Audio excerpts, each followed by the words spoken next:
नमस्कार दोस्तों, नेपाल की बात में आपका स्वागत है। मैं हूं यशोदा श्रीवास्तव। आज नेपाल की 3 बड़ी खबरों के साथ मैं आपके सामने उपस्थित हो रहा हूं।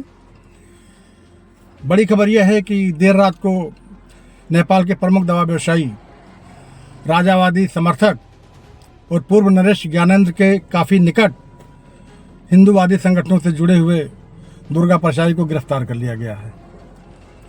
दुर्गा परसाई ने बीच चुनाव में, अब जबकि चुनाव की समय सीमा बहुत कम है, ऐसे में उन्होंने नेपाल को आंदोलन के मुहाने पर ले आने की कोशिश की थी। उन्होंने नेपाल बंद का आह्वान किया था और उनकी मांग थी कि हिंदूवादी संगठनों से बातचीत करने के बाद, हमारी मांगे मानने के बाद चुनाव को आगे बढ़ाया जाए।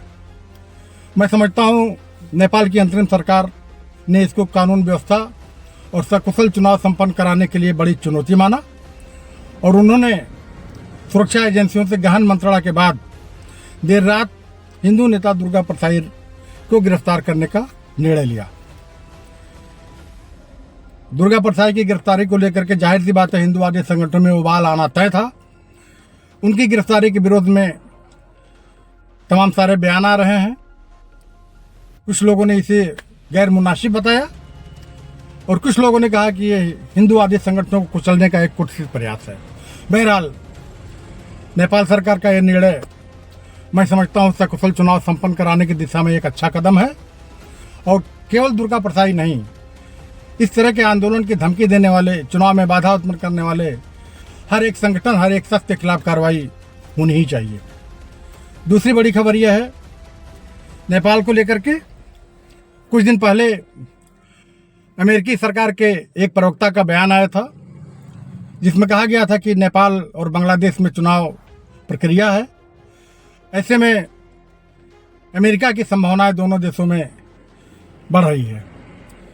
बांग्लादेश में चुनाव संपन्न हो चुका है, वहाँ का सरकार गठन किया जा चुका है।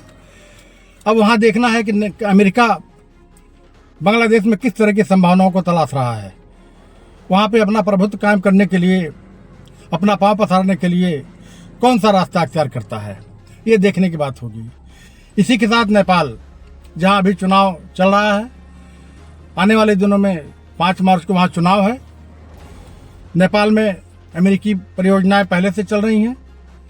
अमेरिका के अफसर, अमेरिका के सैनिक वहाँ पहले से तैनात हैं। ऐसे में नए नेतृत्व वाले नई सरकार के गठन के बाद अमेरिका नेपाल में कौन सी संभावना तलाश रहा है, ये भी देखने की बात है। इस बीच जो और खबरें छन के आ रही हैं वो ये कि पिछले महीनों जनजी आंदोलन के समय जो इतना बड़ा विनाशकारी प्रदर्शन नेपाल में हुआ, काठमांडू में हुआ, उसके पीछे अमेरिकी फंडिंग की भी बात आ रही है और कुछ राजनीतिक नेताओं के, कुछ पार्टी के राष्ट्रीय अध्यक्षों के नाम भी अमेरिका के साथ जुड़ा हुआ सामने आ रहा है, जिसका खुलासा आज नहीं तो कल होना तय है।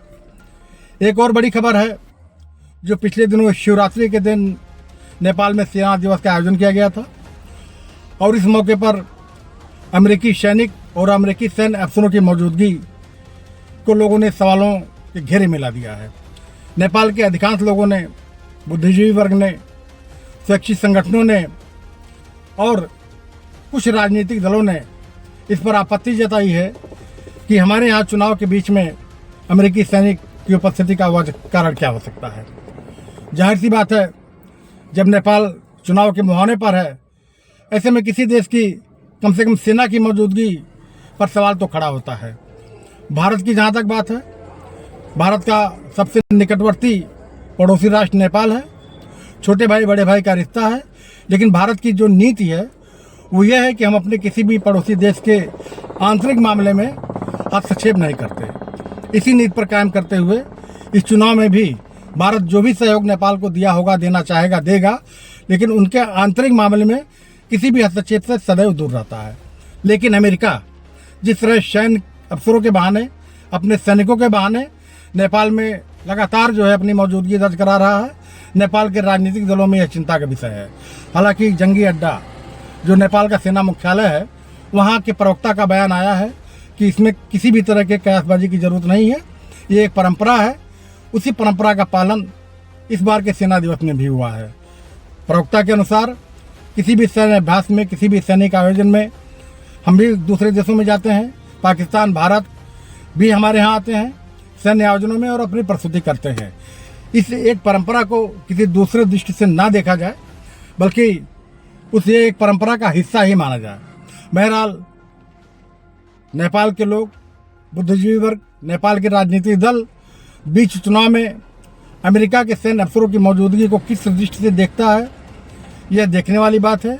लेकिन अमेरिका का जो ये कहना है कि वहाँ चुनाव चल रहा है और इस बीच अमेरिका की संभावना वहाँ ज़्यादा बढ़ रही है, इस संभावना का निहितार्थ नेपाल के राजनीतिक दल जरूर तलाश रहे हैं। आने वाले दिनों में जब नेपाल में नई सरकार का गठन होगा, तब ये देखना होगा कि नेपाल की नई सरकार अपने किस पड़ोसी राष्ट्र से कैसा संबंध चाहती है, किस तरह का उनसे सहयोग चाहती है और कैसे रिश्ते चाहती है। भारत से और नेपाल के बीच में रोटी बेटे का रिश्ता है। मैं समझता हूँ इस रिश्ते पर कोई दरार नहीं आएगी, क्योंकि नेपाल भले ही वहाँ नेतृत्व परिवर्तन हो जाए, नई सरकार का गठन हो जाए, लेकिन वो कभी भारत से अलग होने की बात शायद ही सोचे। दोस्तों, आज के इस वीडियो के साथ बस इतना ही। कल नेपाल की फिर किसी खबर के साथ हम आपके सामने हाजिर होंगे। तब तक के लिए इजाज़त दीजिए। धन्यवाद, नमस्कार।